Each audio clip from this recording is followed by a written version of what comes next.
Today we have a very important game in the T20 World Cup of 2026, and in that game is between the Zimbabwe and the West Indies. The game is important to India because it is in India's group.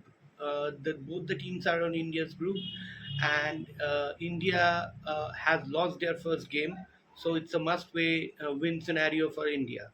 However, because India has lost with such a huge margin, India's net run rate is minus 3.1. Now, because of that, what happens? What is the situation right now is that if West Indies, say for example, beats South Africa and then uh, goes on to beat Zimbabwe and beat South Africa, then West Indies will have 4 points. India, if they win their two games, will have 4 points, and South Africa, if they win one of their games, that is the Zimbabwe game, will have 4 points. Now, because India has lost with such a huge margin, when all the three teams have a three-way tie, South Africa, with their superior net run rate, will qualify. West Indies, if the games which they lose are tight games, then they will qualify because India's net run rate will not improve enough unless they beat Zimbabwe by a margin of say 80 runs and also win against or at least win against both the teams with a margin of say 50 plus runs.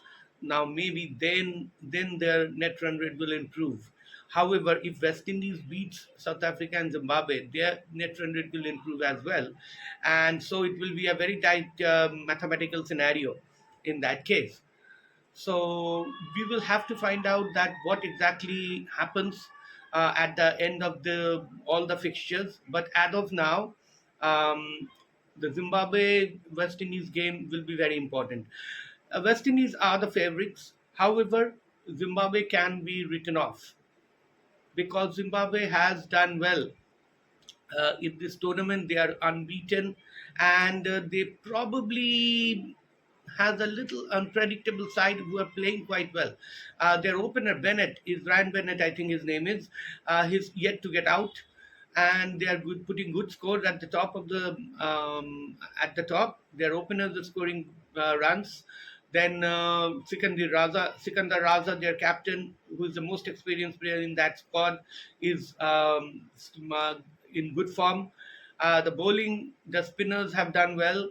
So we have to see that how they perform in the Indian wickets because their performance has come in Sri Lankan wickets. Now, in Indian wickets, it has been assumed that they might not be that much effective. However, we won't know that until we see them in action. So at 7 o'clock we have that game, and after that game we will be in a better position to understand whether what is the situation with India and if India can make it to the semis. And if they do make it to the semis, then probably we can again cheer them to win the finals. But at this moment, the India's spot in the semis is in threat. And if West Indies wins big, then there will be lots of problems.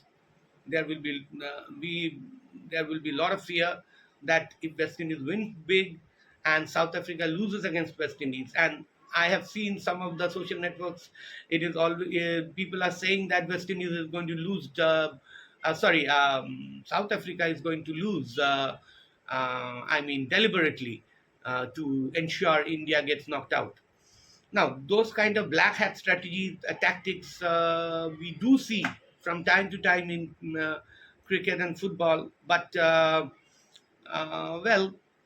we don't expect that to be happening, especially from South Africa, who has, who's not a team who would like to lose games deliberately and that way progress. So that's another topic to debate about. However, today's game with West Indies and Zimbabwe will be very crucial.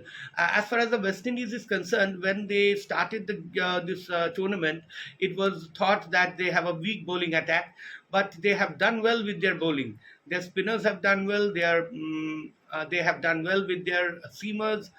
Jason Holder has bowled Yorkers, but against the top sides, I think bowling Yorkers is predictable these days. People look to scoop. People look to, just step back and hit it over the infield, over the top. I mean, hit it for six, and also sometimes they just track down, chip down the track, like give the charge and take the ball on the full toss and hit them for sixes as well.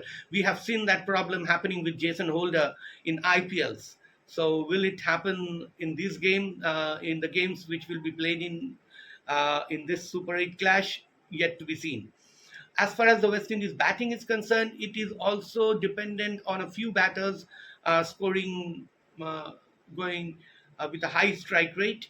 Players like Hitmaya, players like Sherfin Rutherford, uh, Rovman Powell, and Jason Holder. Other guys who are batting at the top, like Shea Hope, who has been quite fluent, but I won't consider him as a gun T20 bowler yet. Okay, and the next guy who is batting at the top is that Brandon King, who has been struggling. Justin Chase, Roston Chase, bats quite slowly. Bats quite slowly compared to the other. I mean, as per by T20 norms, he bats quite slowly.